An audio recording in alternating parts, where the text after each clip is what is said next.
प्रिय भक्तों, आश्विन कृष्ण पक्ष यानी कि कुंवर के कृष्ण पक्ष की एकादशी, कुंवर महीने के कृष्ण पक्ष की एकादशी कब है, इसकी हम जानकारी देख रहे हैं। आश्विन महीने के कृष्ण पक्ष की एकादशी का व्रत 28 सितंबर को रखा जाएगा और 29 सितंबर को इसका पारण होगा।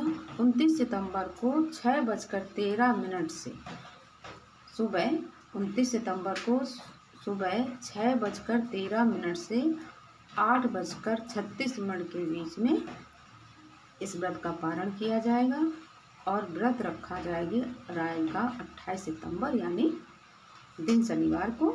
अब हम आपको इसकी कथा सुनाएंगे।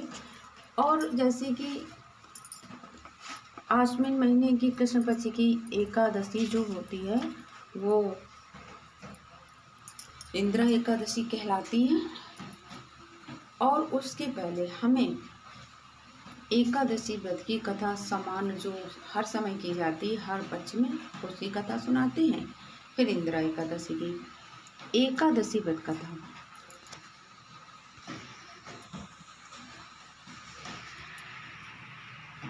एक बार नैमिषारण्य क्षेत्र में 88,000 ऋषि एकत्र हुए और श्रीमद् भगवत कथा की लीलाओं का गुणगान कर रहे थे। तभी सूत जी वहां आ पहुंचे।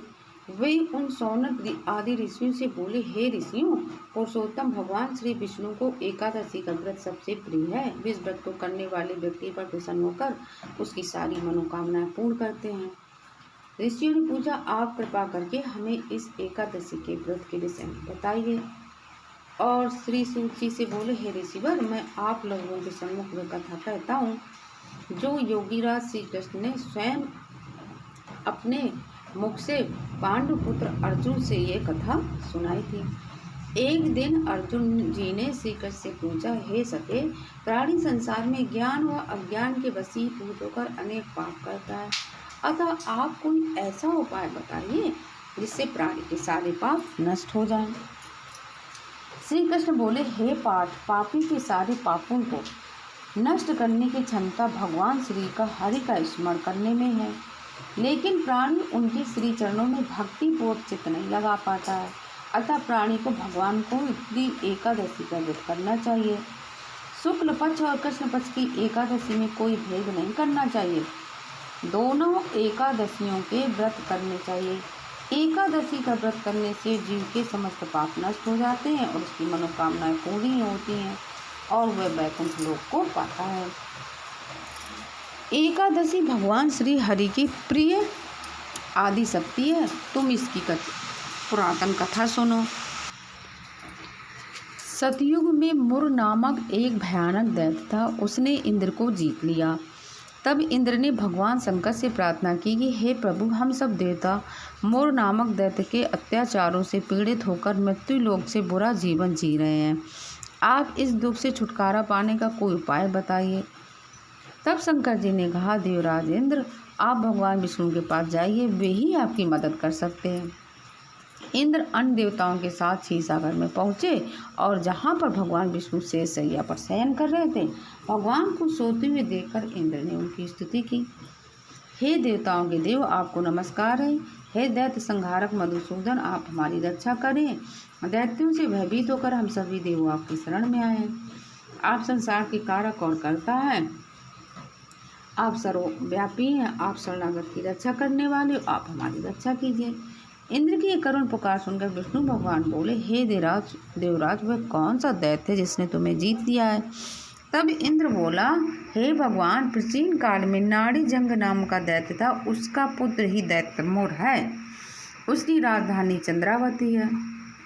दैत्य मुर ने अपने बल से सारे संसार को जीत लिया है, देवताओं को देवलोक से निकाल दिया है। आप उसे मारकर हम लोगों की रक्षा कीजिए। इंद्र के वचन सुनकर विष्णु भगवान बोले, देवराज, मैं तुम्हारे शत्रु का संहार करूंगा, तुम लोग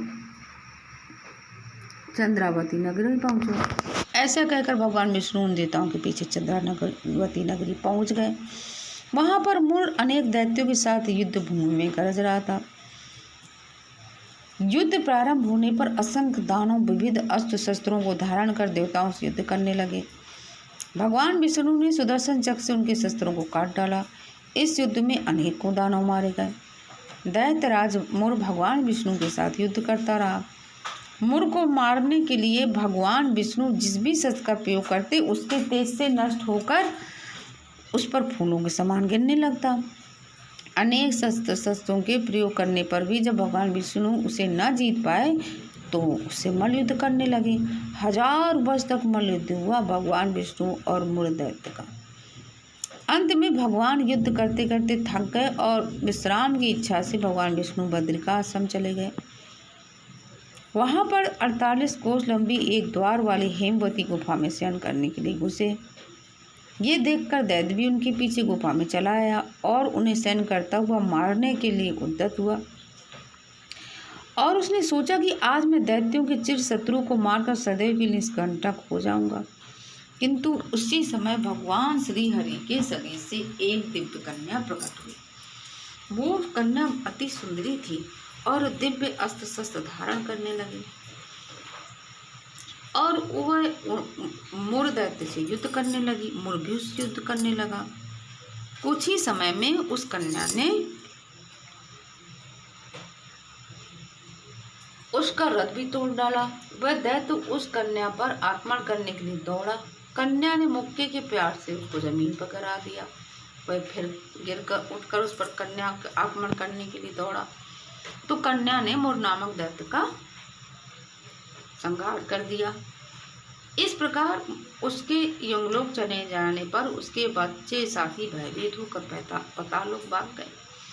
जब भगवान विष्णु उठे तो सामने मरे हुए सुख को देखकर बोले, इस दुष्टात्मा दैत्य को किसने मारा है, जिसने गंधर्व इंद्र मरुदगण सबको जीत दिया और मैं भी हार कर इस गुफा में सो गया था, उससे किसने मेरी रक्षा की है। कन्या बोली, है प्रभु, मैं आपके ही अंश से उत्पन्न हुई हूँ।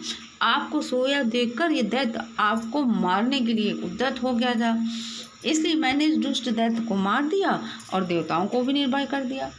सारे शत्रुओं में भय उत्पन्न करने वाली मैं आपकी प्रबल शक्ति हूँ। तीनों लोगों की रक्षा करने के लिए इस राक्षस को मैंने मार डाला, इसमें आश्चर्य क्या है। भगवान विष्णु बोले, हे अनघे, इस दैत्य को मारने से मैं तुम पर प्रसन्न हूँ। तुमने देवताओं को उपकार करके तीनों लोकों में आनंद भर दिया। तुम जो इच्छा हो वरदान मांग लो।